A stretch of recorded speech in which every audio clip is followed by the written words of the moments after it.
کروایا گیا ہے, ٹھیک ہے جی. جس طرح 63A کی انٹرپریٹیشن کی گئی, جس طرح ملک میں یعنی کرائسس کریٹ کیا گیا, اور جس حالات سے اب ہم گزر رہے ہیں اس میں یقیناً یہ جو معاملات تھے انہوں نے بڑا نیگیٹو رول پلے کیا. تو میں یہ سمجھتا ہوں کہ جو بھی یہ فیصلے آ رہے ہیں انفارچونیٹلی میں نہیں سمجھتا کہ ان میں سے کسی پہ بھی امپلیمنٹ ہوگا. جیسے ابھی آپ دیکھیں ہائی کورٹ نے عمران خان صاحب کو ریلیز کیا بطوشہ خانہ میں, سزا معطل کی تھی, عمران خان صاحب اندر, پرویز الہی صاحب کے متعلق معاملہ تو سامنے ہی ہیں, ٹھیک ہے جی. تو اس میں یہ کہتا ہوں کہ یہ وہی دستوری سہولت کار جنہوں نے آئین کے ساتھ کھلواڑ کیا ہے پچھلے خاص طور پہ 1.5 سے 2 سالوں میں اپنی من پسند اور معاملات میں, تو انہوں نے اتنا بے توقیر کر دیا سپریم کورٹ آف پاکستان اور اس کے فیصلوں کو کہ آپ یقین کیجئے کہ عام یعنی ہم باہر نکلتے ہیں, عام لوگوں کو بھی ملتے ہیں, تو جب ہم یہ چیز دیکھتے ہیں, لوگوں سے ملتے ہیں, ڈسکس کرتے ہیں, تو آپ یقین کیجئے کہ وہ پہلے ہی بینچ ویک کے نہ کہہ دیں جی یہ فیصلہ کی ہونا ہے. اس سے زیادہ بے توقیری کیا ہوگی. تو میں یہ سمجھتا ہوں جی کہ فیصلہ کوئی بھی ہوئے, کہو جا بھی ہوئے, ٹھیک ہے جی. آگے 16 سپٹمبر کے بعد میں یہ سمجھتا ہوں کہ ڈیفینیٹلی اب یہ صرف میں یہ کہتا ہوں بس جاندے کو ہوتا ہے نا بندہ اپنی وہ کردہ ہے. کوئی لانگ رن میں مجھے اس میں کچھ فوائد نظر نہیں آ رہا ہے. نقصانات ہی نقصانات ہیں. اب یہ جتنے فیصلے آئیں گے آپ دیکھیں گے کہ یہ جن کو بچانے کے لیے کچھ گیمیں کھیلی گئی تھیں وہی لوگ اس یعنی شکنجے میں آئیں گے. اور یہ کچھ لوگ اب میں کافی اشارے کر بیٹھا ہوں کہ آپ دیکھیں گے کہ وہ انہوں دا بچن دا کوئی چانس نہیں, باہر نسن دا کوئی چانس نہیں. پہلے تو لوگ ہوتے تھے کھلواڑ کرتے تھے دستور کے ساتھ, آئین کے ساتھ, جناب من پسند فیصلے دیتے کیتا, ملک دا بیڑا غرق کیتا, بریف کیس پڑے تھے فیملی سمیت باہر.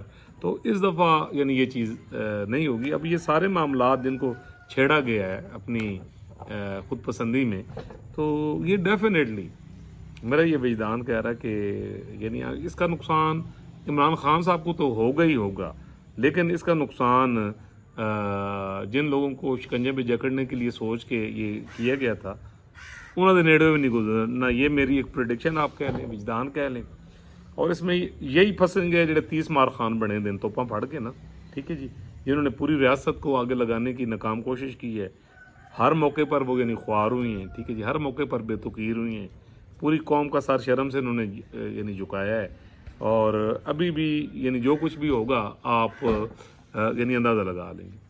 تو اب جو ایکسپیکٹڈ فیصلہ میرے وجدان یا جو میں تھوڑا بہت کانسٹیٹیوشن میں نے پڑھا یا دیکھا, اس کو بڑا تھورلی میں نے اسٹڈی کی اس کیس کو, ساتھ ساتھ سنتا رہا میں اس کی پروسیڈنگ بھی, تو مجھے یہ لگتا ہے کہ کچھ ترامیم ہیں یعنی اس کے ساتھ چھیڑ چھاڑ کی جائے گی, ٹھیک ہے جی. اور یعنی ان کو شاید سٹاپ کر دیا جائے, کالعدم قرار دیا جائے. یہ بھی فیصلہ ہو سکتا ہے کہ ان کو روک دیا جائے اور جو اگلی پارلیمنٹ آئے اس کو وہ یعنی ری وزٹ کر لے. اچھا ایک چیز یہ بھی ہو سکتی ہے.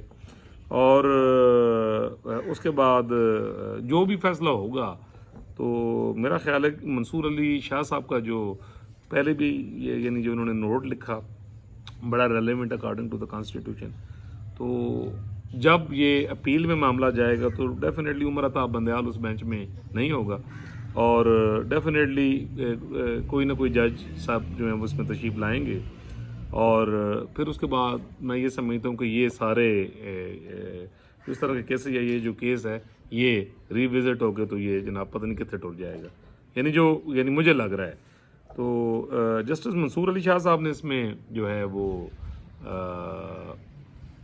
کافی میننگ فل باتیں کی ہیں, کانسٹیٹیوشنل باتیں کی ہیں, اور ان کی پروسیڈنگ سن کر ان کے جو کمنٹس تھے, ان کا جو ساتھ ساتھ ورڈکٹ وہ دے رہے تھے, اختلاف وہ جو ان کا ایک نوٹ آیا اسے مجھے پڑھنے کا اتفاق ہوا تو مزہ آ گیا. پتہ لگا کہ یار ایک کانسٹیٹیوشنل جو جج ہوتے ہیں قابل احترام, جو جن کی دسترس کانسٹیٹیوشن کے اوپر ہوتی ہے, جن کی پرائرٹی دستور پاکستان ہوتی ہے, وہ مطلب کتنی خوبصورت بات کرتے ہیں اور کتنے خوبصورت انداز میں معاملات کو لے کے آگے چلتے ہیں.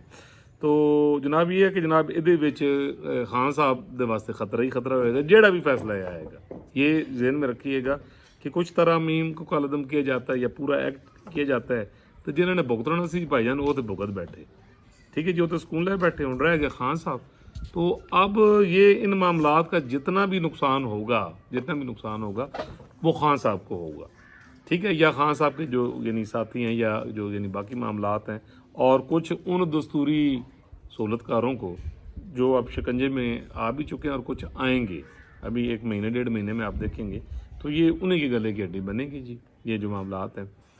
تو اینو سکرین شاٹ لے لو جو میں کہ میرا یہ کلپ بے شک سنبھال لیجیے گا۔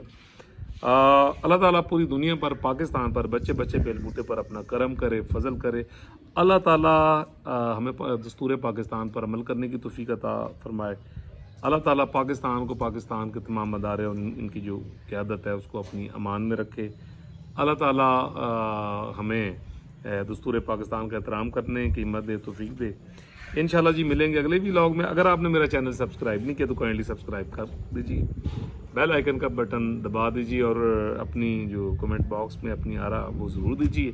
انشاءاللہ ملیں گے جی اگلے ولاگ میں ایک اور تھرلنگ ٹاپک کے ساتھ۔ تب تک کے لیے اجازت، اللہ حافظ۔